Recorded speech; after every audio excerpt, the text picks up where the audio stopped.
اب دیکھیے وہ غامدی نام کا، اس سے کسی نے پوچھا کہ قادیانیوں کے پیچھے، یہ اس کا تازہ بیان ہے کہ قادیانیوں کے پیچھے نماز ہو جاتی ہے، تو اس نے کہا اس میں کوئی حرج نہیں، ان کے پیچھے بھی نماز پڑھ سکتے۔ یہ احمدیہ حضرات ہیں، ان کے پیچھے کیا نماز پڑھ سکتے ہیں کیونکہ وہ اپنے آپ کو مسلم کہتے ہیں؟ اگر وہ اللہ کے بتائے ہوئے طریقے کے مطابق نماز پڑھ رہے ہیں، انہوں نے نماز میں کوئی بدعت داخل نہیں کر دی، وہ بے تکلف نماز پڑھی۔ نماز تو آپ کی نماز ہے، اس میں جو شخص امامت کی جگہ پر کھڑا ہوا ہے وہ اگر اپنے آپ کو مسلمان کہتا ہے تو مجھ کو یا آپ کو کیا حق ہے کہ ہم اس کے اسلام کا انکار کریں؟ کسی کے پیچھے تب ہو جب اس کی اپنی ہو، اور نماز تب ہو جب پہلے ایمان ہو۔ جو نماز وضو کے بغیر نہیں ہو سکتی، ایمان کے بغیر کیسے ہو سکتی؟ تو اس طرح کے شیطانی فکر کے لوگ پہلے چند تھے، اب تو کئی روپ ان کے بن گئے ہیں، اور مسلم امہ کو گمراہ کرنے کے لیے اور کمزور کرنے کے لیے، کیونکہ سب سے بڑی طاقت امت مسلمہ کی یہ ہے کہ دل با محبوب حجازی بستائیں،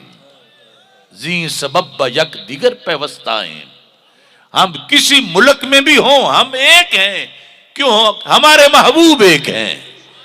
اور جو ان سے وابستہ ہے وہ کوئی بھی ہو، شرقی ہو، غربی ہو، عربی ہو، عجمی ہو، گورا ہو، کالا ہو، امیر ہو، غریب ہو، ہم سب ایک ہیں بشرطے کہ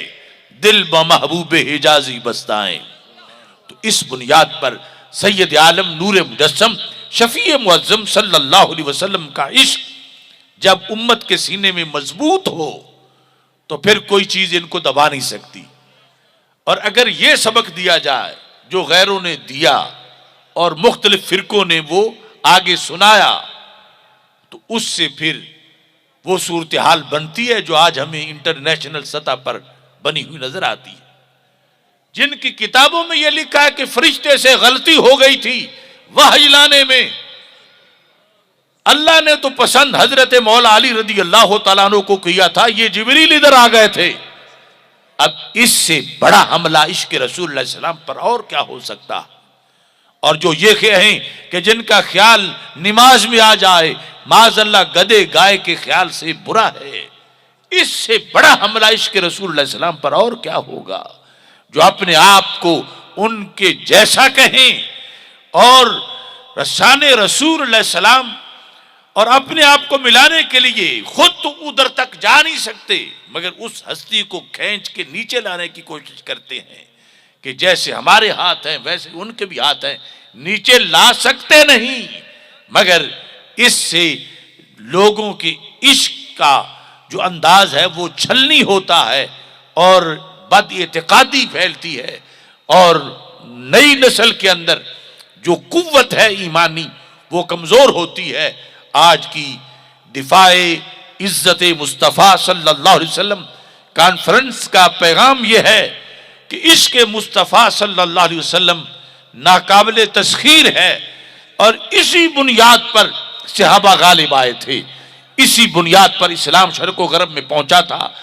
یہی وہ قوت ہے کہ جس کے مقابلے کے لیے کوئی ٹیکنالوجی آج تک بنی ہی نہیں ہے، یہ وہ قوت ہے جس کے سامنے کوئی ٹینک، کوئی تلوار، کوئی میزائل،